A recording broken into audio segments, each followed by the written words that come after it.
नमस्कार, मी रश्मी पाटकर. ऐकूयात काही ठळक घडामोडी.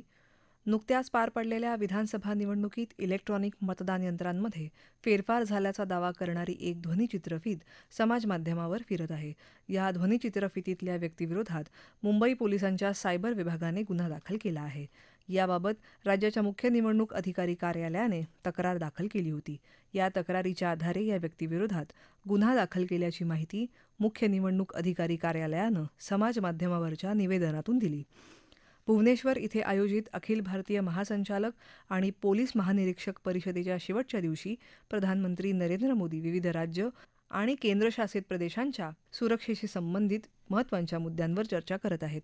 या परिषदेत राष्ट्रीय सुरक्षेसंबंधी आव्हानांवर उहापोह करण्यात येत आहे. या परिषदेचा आज प्रधानमंत्री नरेंद्र मोदी यांच्या उपस्थितीत समारोप होत आहे.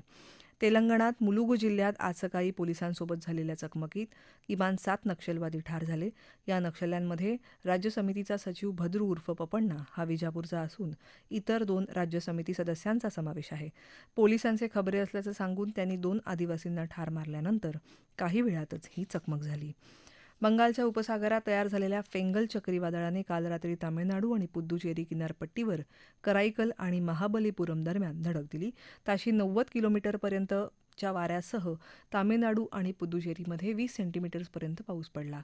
पावसामुळे सार्वजनिक वाहतुकीवर परिणाम झाला. ही वाहतूक आता हळूहळू पूर्वपदावर येत आहे. लखनौमध्ये सुरू असलेल्या सईद मोदी आंतरराष्ट्रीय बॅडमिंटन स्पर्धेच्या महिला एकेरी प्रकारात भारताच्या PV सिंधू हिने विजेतेपद पटकावलं आहे. तिने चीनच्या वू लो यू हिचा 21-14, 21-16 असा सरळ गेममध्ये पराभव केला. याबरोबरच हे बातमीपत्र संपलं. नमस्कार.